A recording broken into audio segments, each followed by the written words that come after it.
오늘 아침 일라디오. 안녕하십니까. 오늘 아침 일라디오 아나운서 정은혜입니다.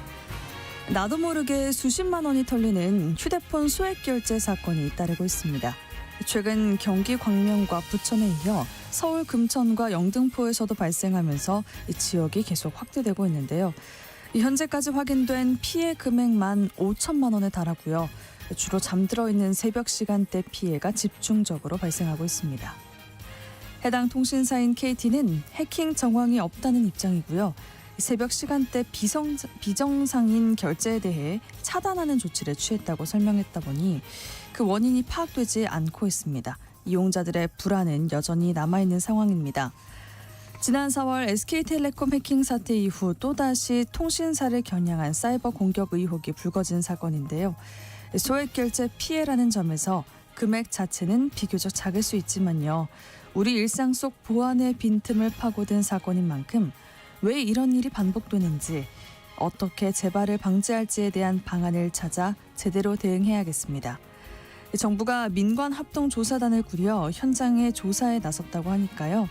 앞으로의 소식들도 관심을 갖고 지켜봐야겠습니다. 내 휴대폰에서도 그렇게 소액 결제된 게 없는지 살펴봐야 할 것 같습니다.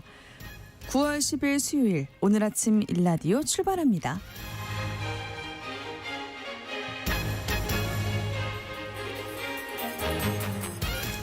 오늘 아침 일라디오 이 시간은 물론 KBS 일라디오의 모든 프로그램은 유튜브 KBS 일라디오 공식 채널이나 모바일 콩 어플리케이션을 통해서 실시간으로 함께하실 수 있습니다. 수요일 시간에는 농수산 뉴스 모아서 전해드리고요. 이 시간에 읽는 사람에서는요. 페이머스 왜 그들만 유명할까라는 제목의 책 읽어보도록 하겠습니다. 청취자 여러분들이 참여하실 오늘의 퀴즈 드릴게요. 지난해 비싸서 못 먹었던 이 생선이 올해는 주산지 도매가가 40% 이상 하락했다고 합니다. 어획량이 줄었는데도 가격이 떨어지고 있는데요. 계속되는 남부지방의 집중호우 때문에 제철을 맞은 이 수산물 축제에도 소비자의 발길이 뜸해지고 있기 때문입니다. 올해는 저렴해진 만큼 많이 드실 수 있겠는데요. 이 생선은 집 나간 며느리도 돌아온다는 지금이 가장 맛있는 생선입니다. 이 생선 과연 무엇일까요? 저도 오늘 생선구이집 찾아봐야 할 것 같아요. 추첨을 통해서 농촌진흥청에서 제공하는 핵삼 세트를 한 분께, 향긋한 커피 드실 수 있는 모바일 커피 쿠폰 4분께 드리도록 하겠습니다. 방송에 참여하실 분들은 단문 50원, 장문 100원이 드는 유료 문자 샵 9730으로 보내주시길 바랍니다. 유익한 정보와 살아있는 이야기가 있습니다. KBS 오늘 아침 일라디오.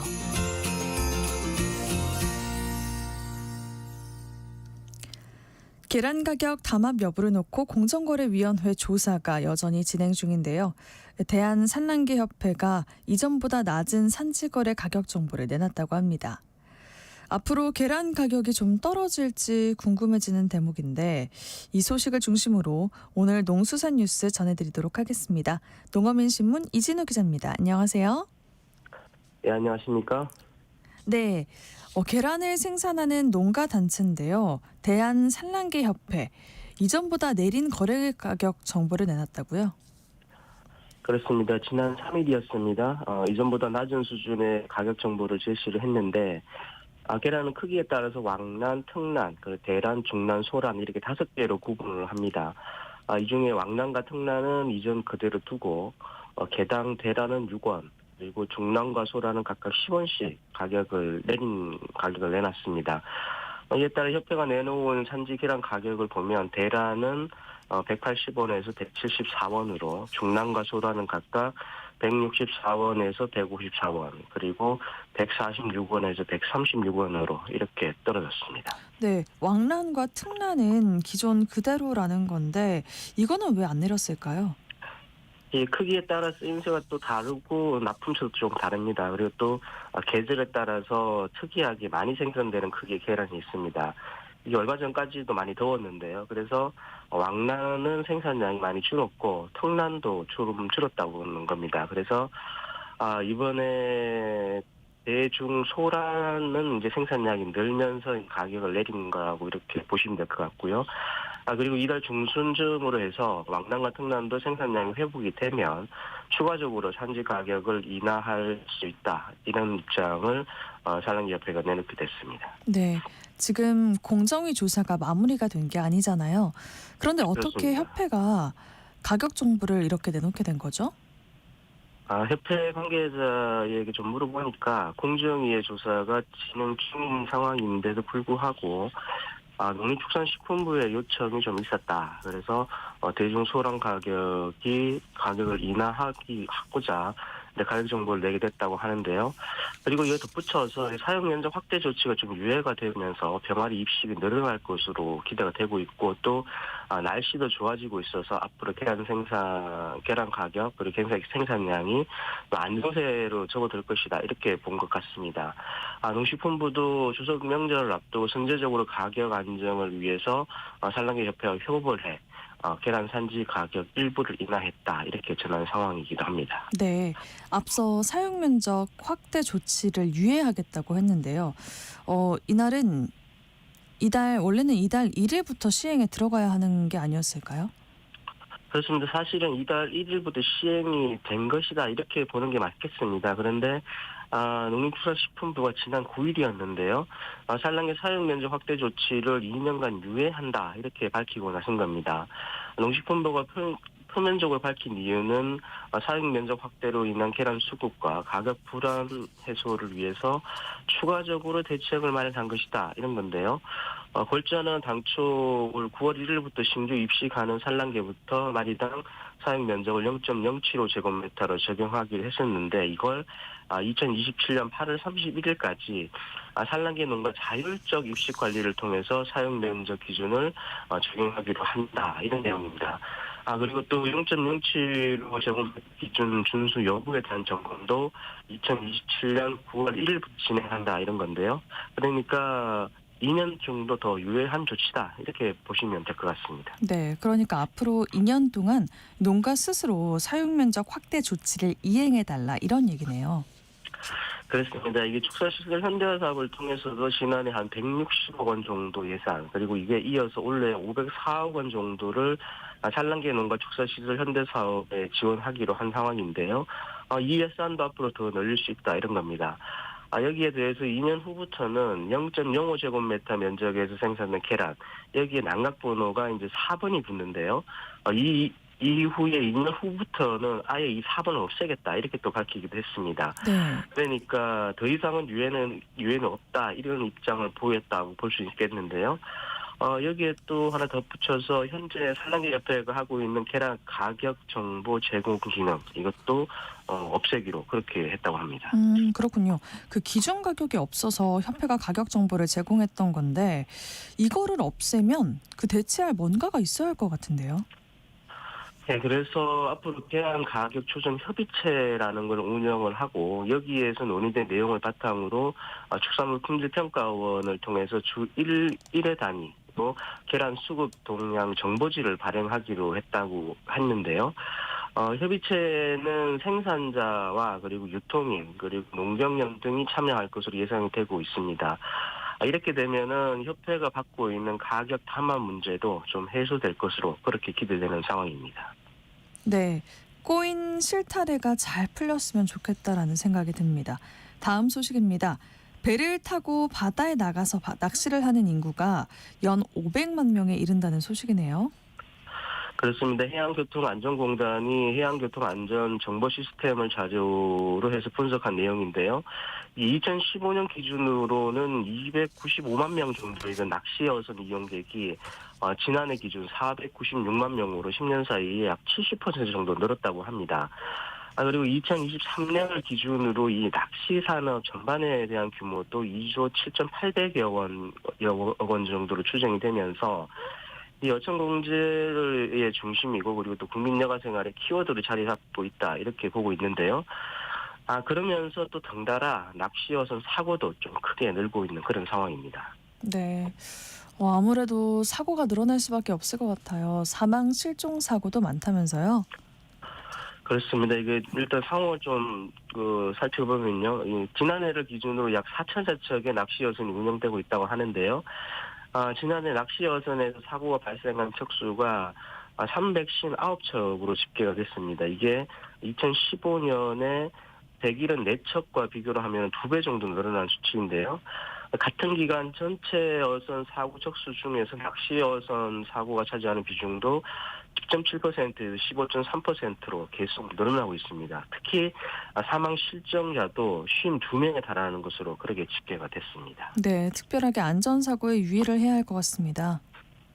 그렇습니다. 이용객 같은 경우 출항 전에 반드시 구명조끼하고 미끄럼 방지 신발을 착용해야 되고요. 또 특히 어선이나 갯바위는 물론이고 방파제에서도 음주를 하면서 낚시를 하는 것은 절대 금해야겠습니다. 그 낚시 여선 종사자도 출항 전에 전반적인 안전 점검에 대해서 모든 승객을 대상으로 구명조끼를 착용했는지 철저히 확인을 하고요. 성선 정원을 초과하지 않도록 하는 등의 안전 규정을 반드시 준수해야겠습니다. 네. 반드시 그리고 안전부터 챙기면서. 낚시 여선 사고 중에는 충돌 사고가 좀 많은데 이 부분도 좀 유의를 하시는 게 좋을 것 같습니다. 네, 충돌 사고까지 유의하셔야겠습니다. 반드시 안전부터 챙기며 즐기시면 좋겠습니다. 네, 다양한 농수산 뉴스 살펴봤습니다. 농어민신문 이준희 기자님과 함께했습니다. 고맙습니다. 감사합니다.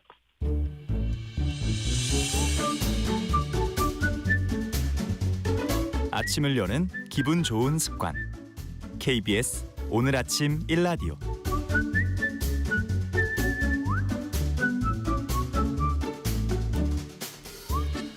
책 속 한 줄에서 오늘을 살아갈 힌트를 찾아보는 이시안을 읽는 사람 시간입니다. 프로 지식 탐험가 이시안과 함께 책, 사람, 삶의 이야기를 나눠보도록 하겠습니다. 이시안 교수님 함께합니다. 안녕하세요. 네, 안녕하세요. 네, 교수님 이제 9월이에요. 네네. 예전에는 가을이다 싶었는데 9월이 되면 네, 아직 그렇게 가을 느낌이 나진 않더라고요. 맞아요. 그래도 오늘 출근할 때 보니까 좀 선선해진 것 같았어요. 그러니까요. 이게 새벽에 샤워를 하면 춥잖아요. 네. 그래서 따뜻한 게 안 나오면 진짜 너무 힘들어요, 요즘에는. 근데 이게 정신 똑바로 차리셔야 됩니다. 작년 우리 경험 있잖아요. 네네. 이게 가을이 왔네 싶다가 갑자기 겨울이 돼요. 그러니까요. 작년 제가 1학기 때, 그러니까 제가 이제 학교에 있으니까 대학교 때 2학기 개강을 딱 한 다음에 제가 학생들한테 그랬어요. 그러니까 작년 9월이면 아직 폭염이었거든요. 그래서 우리는 앞으로 3계절을 같이 할 거다. 예, 여름, 가을, 겨울까지 우리는 같이 할 거다. 이렇게 했는데 제가 틀렸더라고요. 하나 더 있었어요. 뭐예요? 그러니까 폭염에, 여름에, 가을에, 겨울에 폭설까지 있었습니다. 작년에 한 학기 4개월 동안 이 모든 변화가 다 있었거든요. 그래서 올해도 좀 조심해야 되지 않을까. 지금 보니까 지금 우리 9월이잖아요. 네. 그러면 한 해 4분의 3이 지난 겁니다. 4분의 1밖에 안 남았어요. 그러게요.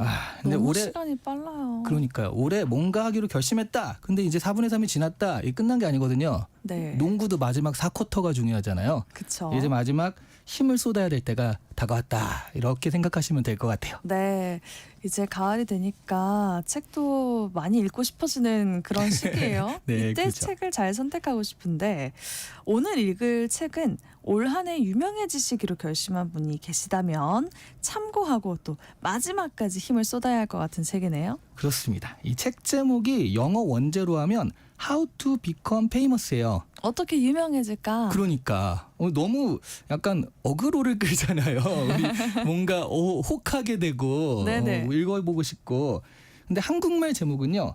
페이머스 한 다음에 왜 그들만 유명할까 이렇게 되거든요. 근데 책 내용을 이제 들어가 보면 한국말 제목이 더 맞아요. 그러니까 이게 어그로 시선 끌기라고 작가도 인정을 합니다. 그러니까 영어 원제가 네. 어그로였다. 네, 어떻게 유명해질까에 대한 얘기보다 왜 그들만 유명하지? 요거는 사실 나는 그렇지 않고 왜 저런 사람은 저렇지만 좀 분석하는 느낌이잖아요. 약간 그런 내용이 더 가까워서 작가도 요거 좀 내가 책을 팔려고 일부러 제목을 이렇게 지었다 이렇게 인정을 하고 시작을 하더라고요. 작가 이름이 뭐죠? 캐슬 선스타인이라는 분인데 일단 제가 소개해드릴 책은 페이머스 왜 그들만 유명할까고 캐슬 선스타인이 지으신 책입니다. 네, 좋습니다. 근데 이 작가 이름이 좀 친숙해요. 이분도 유명한 분 아닌가요? 그렇죠. 이 어떻게 유명해질까를 고민하지 않으시기 때문에 아마 How to Become Famous를 안 하고 난 이미 유명해 뭐 어쩔 거야 뭐 이런 느낌이 살짝 있는데 그 왜 그들만 유명할까의 그들이군요. 그렇죠. 그 사세에 사시는 분이 바로 이분인데요. 2009년부터 2012년까지 버락 오바마 행정부에서 백악관에서 근무를 했었어요. 아, 네. 그 시카고 대학교 로스쿨에서 27년간 법학을 가르치신 분이고 그리고 현재는 하버드 대학교 로스쿨 교수입니다.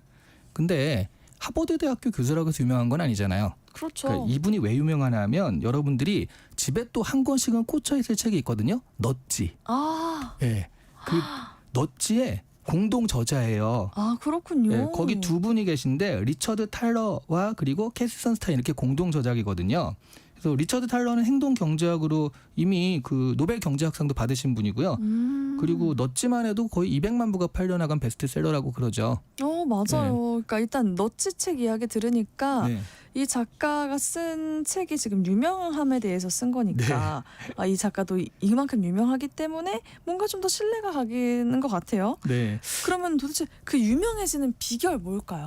근데 이런 비밀을 기대하시고 보시는데 지금 우리 은혜 아나서도 어떻게 하면 더 유명해질까 이렇게 눈이 반짝반짝 빛나는 그런 느낌인데 이 책은 그런 기대를 하고 보시면 조금 약간 실망할 수 있습니다. 왜죠? 왜냐면 장르 자체가 자기 개발이 아니에요. 인문학이라고 할 수 있거든요.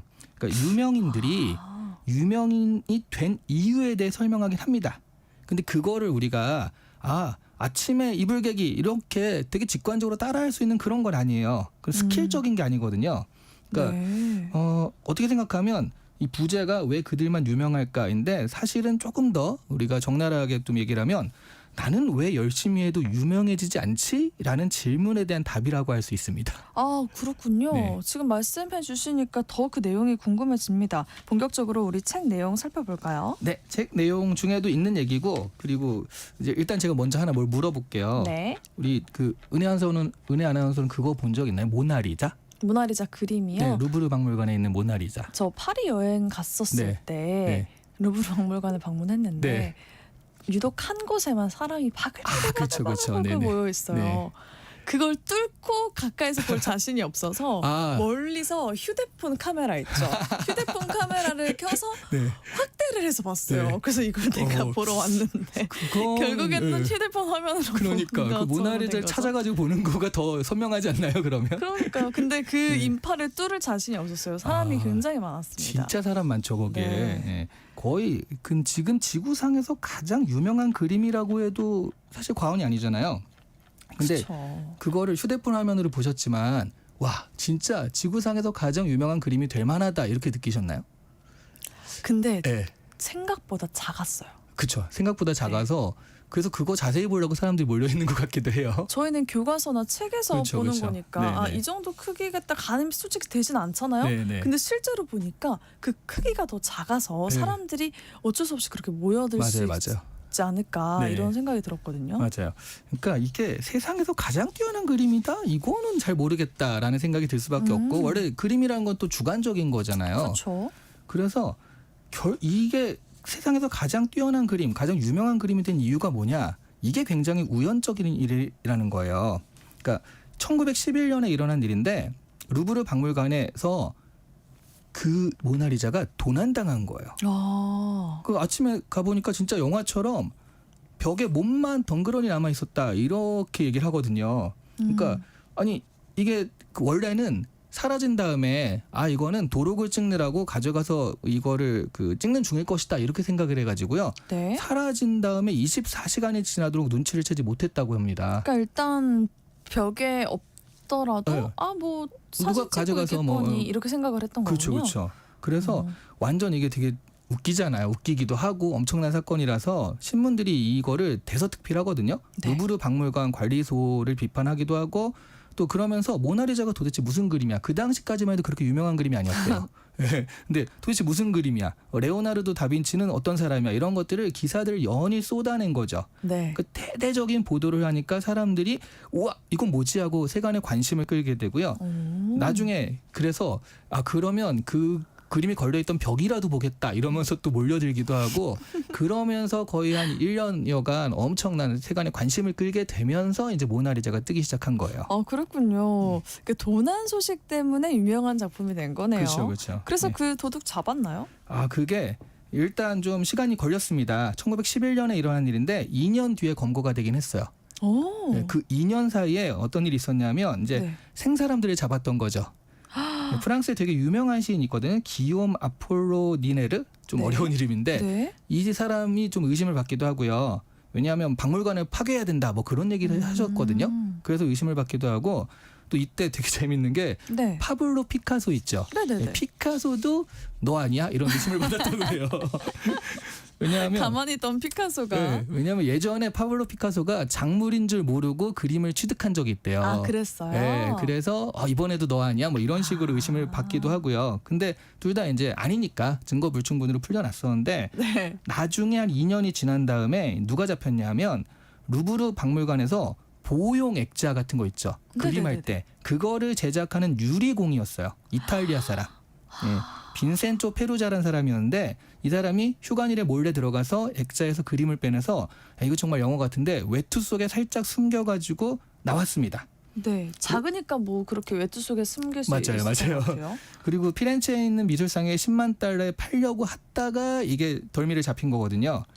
근데 10만 달러 당시 10만 달러면 엄청 크잖아요. 네, 그렇죠. 그 엄청 크게 팔려고 했다가 덜미를 잡혀놓고 나중에 이건 이탈리아 거라서 조국 이탈리아를 위해 돌려주기 위해서 내가 범행을 했다 이렇게 또 이렇게 또 주장을 하기도 했습니다. 네. 그래서 웃긴 게 이탈리아에서는 그때 국민 영웅 대접을 받았대요. 그래서 결국 감옥에서 7개월 살고 7개월밖에 안 7개월밖에 살았더라고요. 안 살았어요? 그러니까요. 그러면서 모나리자가 루브르로 돌아왔게 됐는데 네. 이 사건 이후로 사람들이 이게 그 그림이야 이러면서 몰려들어가지고 지금 지구상에서 가장 유명한 그런 그림이 되었다. 이런 뒷이야기가 있는 거죠. 그러면 지금 2년 만에 잡혔다 했잖아요. 네네. 그 2년 동안에 루브르에는 그 모나리자가 없었던 거예요? 거죠. 그럼 네. 그 진짜로 그 벽만 보려고 찾아온 사람들이 있었겠네요. 그렇다고 해요. 되게 웃긴 게 사람들이 또 잃어버린 다음에 그 소중함을 알아서 네, 그래서 모나리자가 그렇게 도난 사건 네. 때문에 유명해졌는데 이 예술 작품이 이렇게 작품성이 아니라 화제성에 얽혀서 유명해진 거라면 이 유명해지는 데는 어떤 운 같은 게 작용해야 한다 이런 뜻으로 해석할 수 있을까요? 그게 바로 이 책의 메시지입니다. 핵심 메시지 중 하나인데요. 맞다고요? 네. 운이 필요하다라는 건가요? 그렇죠, 그렇죠. 그러니까 이거는 뭐 하나의 일화지만 이제 실험 같은 것도 소개해요. 뮤직랩 실험이라는 게 있는데, 네. 그러니까 우리가 노래가 좋으면 결국에는 성공을 해야 한다. 좋은 노래는 언젠간 알아주게 된다. 뭐 이런 게 우리가 일반적 생각이잖아요. 그렇죠. 그런데 이 뮤직랩 실험을 통해서 알아낸 건요. 그러니까 여러 노래를 깔아놓은 다음에 어떤 노래가 나중에 사랑을 받나 이런 것들을 실험을 통해서 봤는데 초반에 다운로드를 많이 받는 노래가 인기를 얻는다는 거예요. 노래 수준에 상관없이. 근데 그 초반 다운로드는 무작이라는 거죠. 그러니까 저도 요즘에 그거 하나 느끼는데 제가 이제 디지털 신문, 1인 네. 디지털 신문 그런 콘텐츠를 만들고 있는데 네. 일단 뭐 기사를 하나 만들었으면 하나만 하면 아깝잖아요. 그래서 원소스 멀티유스로 그거를 이제 블로그용으로 만들어서 이쪽 포탈, 저쪽 포탈 블로그들에 다 이렇게 보내요. 네. 그런데 정말 어떤 게 뜰지 모르겠어요. 아, 그래요? 네, 그러니까 요거는 뜰 거다. 가령 이제 제니 그 블랙핑크의 제니 있죠. 네네네. 이 제니라는 연관 검색어가 뜨면 굉장히 뜨거든요, 보통. 네. 그래서 제니가 파리에서 민낯을 공개했다. 인스타에. 그런 거 하면 엄청 뜹니다, 보통. 그걸 했더니 A 포탈에 갔는데 확실히 떴어요. 근데 네. 똑같은 기사를 B 포탈에 했는데 조회수가 100도 안 나오는 거예요. 왜 그런 거죠? 그리고 무슨 사건 사고 같은 거 있죠. 얼마 전에 그 유괴하다가 그 미수에 그친 사건. 네. 그거는 A 포탈에 넣으면은 100도 안 나오거든요. 그 B 포탈에 가니까 이게 4만 회가 넘은 거예요. 그러니까 왜 두 포털이 좀 다른 거죠? 근데 그거를 모르겠다는 거죠. 근데 그거는 네. 파악이 안 되는 거였어요. 네, 그거를 항상 이쪽은 연예인이 잘 떠 그런 것도 아니에요. 이쪽은 또 다른 게 뜨기도 하고 결과적으로 그걸 보면서 느끼는 게 어느 콘텐츠가 사람들에게 소비가 되는지 이런 걸 정확하게 판단하는 건 불가능하더라는 거죠.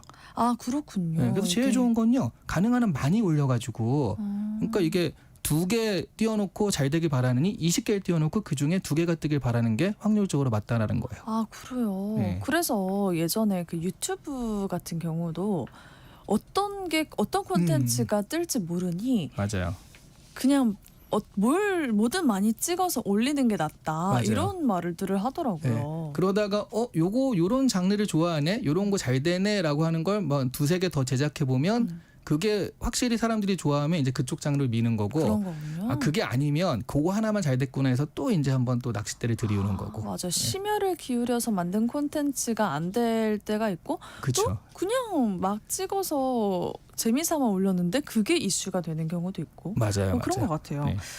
네, 그래서 이렇게 물량 공수를 한다고 해도 사실 그 중에 몇 개만 터지잖아요. 아까 뭐 20개를 올려서 2개를 터지게끔 이런 맞습니다. 말씀을 하신 것처럼 수많은 사람들이 있는데 그 유명한 사람들은 정말 한정적이고 맞아요. 또 나중에 보면 결국 유명하니까 더 유명하게 되는 거고 이런 순환적 프로세스에 있는 거 아닌가요? 이제 굉장히 중요한 말을 하셨습니다.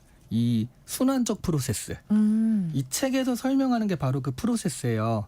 일단 처음에 초기 다운로드 효과라고 이렇게 설명을 한 거거든요. 네. 그중에 어떤 게 다운로드 될지 모른다. 근데 일단 그게 주목을 받잖아요. 그러면 그 다음 단계가 정보 폭포 그리고 네트워크 효과, 이 2가지를 가지게 되는 겁니다. 네. 일단 정보 폭포는요.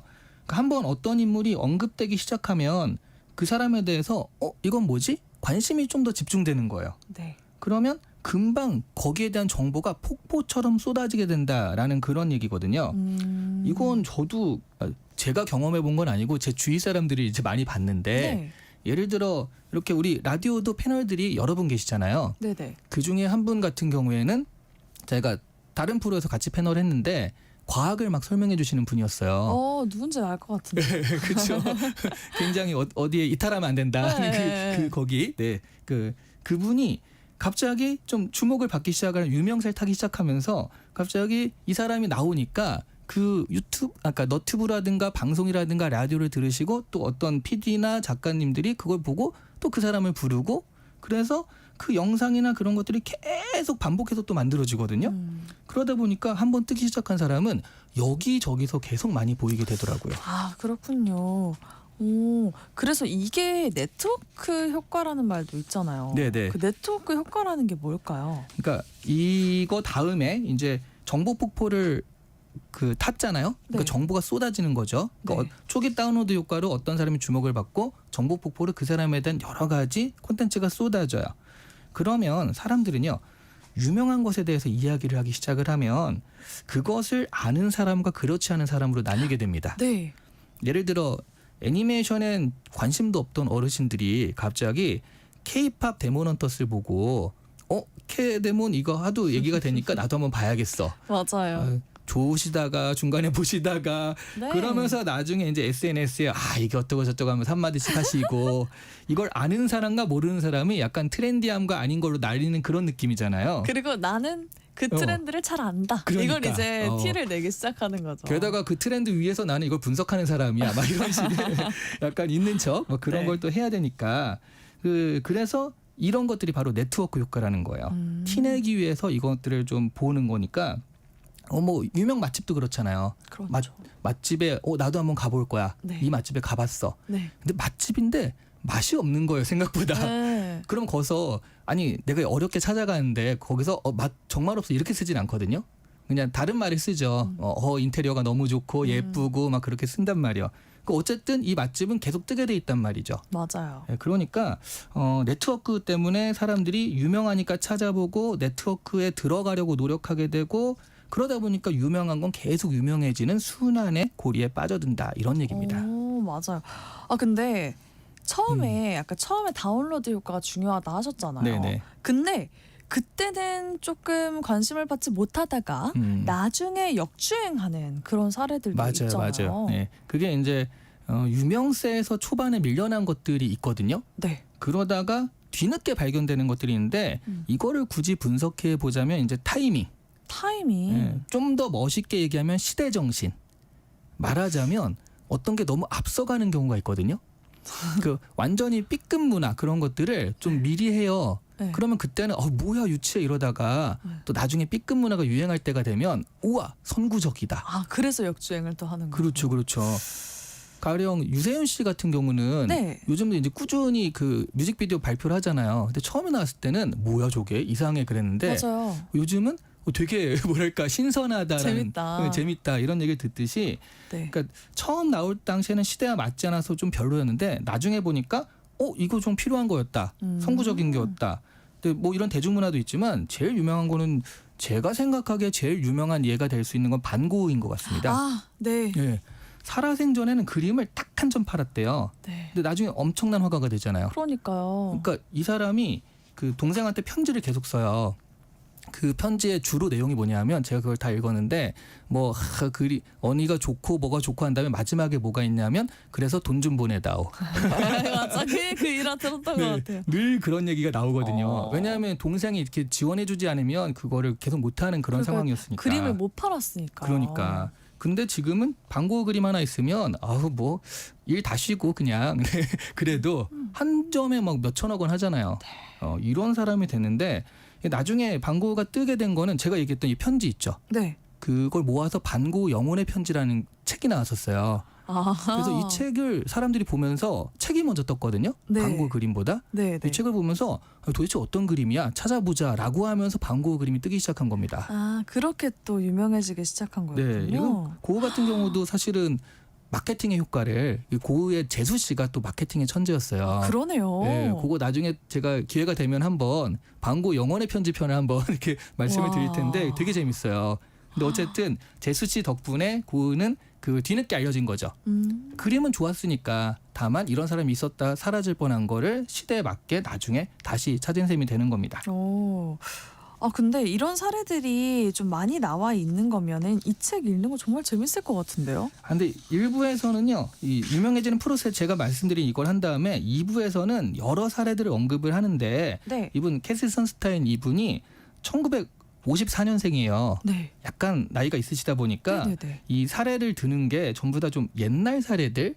그래서 지금 보시면 잘 모를 만한 밥 딜런이라든가 스타워즈, 스탠리, 그나마 사람들이 아는 게 비틀즈. 근데 제가 지금 얘기한 게 되게 유명한 사례고요. 네. 그 미국인들만 아는 그런 사례도 많아요. 그래요? 그래서 이분은 그냥 슬쩍슬쩍 넘겨도 되겠다는 생각이 들기도 해요. 그래도 뭐 옛날 거라고는 하지만 네. 사실 역사를 알아야 좀 그렇죠. 미래를 또 알 수 있는 거잖아요. 역시 공영방송 네. 아나운서 두루두루 관심을 이렇게 주십니다. 네, 고맙습니다. 네. 그러면 결과적으로는 그 유명해지는 프로세스를 제시를 하는 거긴 하지만 처음에 유명해지는 그 방법에 대해서는 끝끝내 제시하진 않는 건가요? 어떤 거죠? 그렇죠. 이 책에서 유명해지는 프로세스가 초기 다운로드 효과 때문에 초기에 주목을 받고 그다음에 프로세스를 탄다 그런 거잖아요. 네네. 근데 지금 말씀하신 것의 대답은 끝내 제시하지 않냐라고 한다면 그렇습니다. 어떻게 초기에 주목을 받을지에 대해서는 아무도 모르는 거예요. 굳이 따지자면 작가의 답은 운입니다. 그러니까요. 네. 그 운이라고 하니까 네. 읽다가 그냥 만약에 정말로 나 네. 유명해지고 싶어. 남들은 어떻게 유명해졌지? 네, 네. 이 생각으로 그 책을 펼쳤다가 맞아요. 힘 네. 빠질 것 같은데요. 그러니까요. 네. 그러니까 사실 제가 요즘에 네. 계속 그 이상하게 소개하는 책마다 총균세라든가 뭐 생각하는 기계 소개하는 책마다 운이 계속 강조되는 맞아요. 경향이 있었잖아요. 거기서도 약간 성공하는 운에 그렇죠. 대해서 얘기했었죠. 저도 다양한 원인을 좀 성공은 이런 것들도 있어라고 하고 싶은데 네. 어쩔 수 없는 게 요즘 책들이 자꾸 계속 운에 대해서 이렇게 이야기를 해요. 그래서 자꾸만 그 주차장 가면은 네. 교수님 생각이 나잖아요. 그렇죠. 네. 근데 그런 것 같아요. 환경이 너무 급변하고 기술이 빨라지니까 이런 성공에 대한 공식들이 없어지고요. 그러니까 어떻게 될지 모르겠네. 이렇게 금방금방 변할 거? 이러면서 운이 결국이구나라는 그 공감을 그래서 많이 하는 듯 하다는 생각도 합니다. 그리고 이 책은 사실은 운이라는 걸 사람들이 좀 인정하지 않을까 봐 운으로 뜬 사례들이 되게 얘기를 많이 하는데 네. 되게 재밌는 사례가 하나 있어요. 어떤 거예요? 그러니까 에밀리 디킨슨이라는 되게 유명한 미국 시인이 있거든요. 네. 그러니까 에밀리 디킨슨이 갑자기 주목을 받고 정보 폭포가 시작된 사례가 또 그런 건데요. 에밀리 디킨슨은 진짜 시를 되게 많이 썼지만 죽을 때는 그렇게 유명하지 않았어요. 그러니까 반고 비슷한 거죠. 그러네요. 그런데 그녀의 동생이 라비니아 디킨슨이 있었거든요. 네. 이 친구가 언니의 시를 출판하기 위해서 지인들한테 도움을 요청합니다. 그중에 그 메이블 토드라는 여성 그 대학 교수가 있었습니다. 네. 이 시를 편집하고 출판하는데 결정적인 역할을 하고 이 사람이 또 강연을 많이 다녔어요. 그러면서 에밀리가 뜨기 시작을 했거든요. 네. 근데 알고 보니까 이 토드 교수가 에밀리 디킨슨의 오빠와 불륜 관계였어요. 어머. 예. 근데 이게 원래 남편이 있었는데 이제 그런 관계였던 거죠. 예. 그러니까 그 에밀리 여동생의 부탁을 거절하지 못하고 이런 것들을 한 거죠. 아, 어쩔 수 없이 그 죄책감에 한 걸까요? 뭐죠? 근데 불륜이니까 뭐 사랑일 수도 있고. 네네. 네네. 근데 이제 또 미국에서 보자면 이게 미국인들이 다 아는 얘기거든요. 근데 미국에서 보자면 이 불륜이 좀 인정받은 불륜? 인정받는 네네. 불륜도 있어요. 난 너랑은 같이 못 살겠다. 난 이렇게 따로 사랑을 하겠다라고 했을 때 서로 그렇군요. 이렇게 그 인정받는 불륜이라고 해야 되나? 서로 이제 합의한 네. 그런 거라서 아주 욕을 먹진 않습니다. 아. 그럼에도 불구하고 그런 사적인 관계가 없었으면 이게 가능했을까라는 생각들을 하는 거죠. 아, 그래요. 그래서 어떻게 하면 나도 유명해질까 이 방송 들으면서 기대했던 분들은 사실 오늘 이야기 들으면서 약간 씁쓸한 느낌도 들 것 같아요. 이게 결국 운인 거구나. 아, 운을 기르는 방법을 그쵸, 그쵸. 생각해야겠다. 이러실 것 네, 같은데요. 근데 이 책의 장점이 있는 게 왜 나는 유명하지 않을까에 대해서 이게 개인의 탓이 아니라고 말해주거든요. 네. 잘 안 된다고 내가 부족해서다 그건 아니라는 거예요. 스스로 의심하지 않아도 된다. 그리고 지금 잘 되고 있는 사람은 이게 운으로 된, 네 힘만으로 된 게 아니라 운도 있으니 겸손해야 된다. 이런 것들을 또 알려주는 책이기도 합니다. 그렇군요. 정경아 님이 게시판 방송 내용의 책 제목 알려주실 거죠? 라고 하셨는데 오늘 이야기 나누는 책 제목은 페이머스 왜 그들만 유명할까입니다. 네, 그래서 교수님 네. 그런 깨우침을 주는 것은 정말 중요한 대목인 것 같은데 어쨌든 우리가 이 운에만 맡기고 있을 수는 없잖아요. 그렇죠. 그 운에만 맡길 수 없으니까 우리 뭐라도 해야 할 것 같은데 뭘 해야 될까요? 그게 정답이요. 뭐라도 해야 하는 거. 아, 네, 그래요? 그게 정답입니다. 뭐라도 해야 네, 한다. 네. 왜냐하면 자기가 무언가를 하고 있어야지 네. 초기 다운로드 효과가 일어날 거 아니에요. 아, 맞아요. 요즘에 제가 가장 와닿는 말이 아무것도 안 하면 아무 일도 맞아요. 일어나지 않는다. 맞아요. 이거예요. 네, 그러니까 예전에 어떤 분이 그러니까 대통령 선거에 출마를 했는데 네. 완전 정말 말도 안 되는 그러니까 0.00 몇 % 정도의 지지율밖에 안 나오시는 분이에요. 그러니까 네네. 대통령 후보 하면 11번 후보 이런 사람 있죠. 아, 그런 정말, 분은 네. 인터뷰란 걸 봤거든요. 네. 그랬더니 아니 왜 대통령 후보에 출마하셨어요? 그랬더니요. 일단 이렇게 출마라도 해야지 가능성이라도 있지 않습니까? 출마를 안 하면 0%지만 0%인데. 0.001% 있지 않습니까? 뭐 이런 얘기를 하는데 에밀리 디킨슨도 처음에 죽을 때 별로 안 유명했다고 그랬잖아요. 그런데 네. 시를 엄청 많이 써놓고 죽었어요. 그 시가 있었기 때문에 나중에 뭐 정보 폭포니 뭐가 가능했던 거잖아요. 고우도 그림을 네. 많이 그렇죠. 그림 엄청 많이 그렸잖아요. 했기 예. 때문에 예. 지금 이렇게 유명해진 거죠. 그러니까 아, 맞아요. 아, 이렇게 생각하니까 이 책이 단순히 연예인이나 또 유명 인사들에게만 국한되는 게 아니라 대중들 모두에게 던지는 메시지가 있다고 생각이 드네요. 뭐라도 해야 한다. 그렇죠. 일반적인 회사 생활에서도요. 조금 더 스포트라이트를 받고 싶고 사람들 주목을 끌고 싶은 사람들. 그러니까 네. 유능한 사람으로 인정받고 싶은 것도 사실 이렇게 유명해진다라는 것과 비슷하거든요. 그런 면에서 무언가 하고 그러니까 뭔가를 계속 해야지 그것들을 자기가 반짝반짝 빛날 수 있는 것들에 받쳐주는 효과가 됩니다. 그게 이제 우리가 흔히 얘기하는 하고 싶은 일과 해야 하는 일. 근데 해야 하는 일 80, 그러니까 싫지만 해야 하는 일 80을 해야지 하고 싶은 일 20을 할 수 있거든요. 아, 맞아요. 근데 하고 싶은 일 20만 하려고 하니까 이게 잘 안 되고 그게 혹시 주목을 받더라도 정보 폭포 효과가 일어나면 무너져요. 기초가 없으니까. 네. 그러니까 80이라는 부분을 계속해서 탄탄하게 한 다음에 20을 할 수 있는 토대를 만들어야 된다. 이렇게 와, 얘기할 수 있을 것 같아요. 정말 좋은 말씀이셨습니다. 하고 싶은 일을 하기 위해서 하기 싫은 일 80을 해야 한다. 정말 맞는 말씀이십니다. 탄탄하게 실력을 쌓다 보면은 좋은 기회가 올 거라고 믿습니다. 이 시안을 읽는 사람, 오늘은 페이머스 왜 그들만 유명할까라는 제목의 책 이야기 나눠봤습니다. 잘 들었습니다. 네, 감사합니다. 네, 오늘의 퀴즈 정답 전어였습니다. 4351님 전어, 1433님 정답 전어 감사합니다. 9825님 전어, 요새 며느리는 전어 구워줘도 안 돌아옵니다. 명절에 시댁에 짧게 오라는 시어머니가 최고입니다. 라고 하셨네요. 오늘 아침 일라디오 지금까지 아나운서 정은혜였습니다. 모두 좋은 하루 보내세요.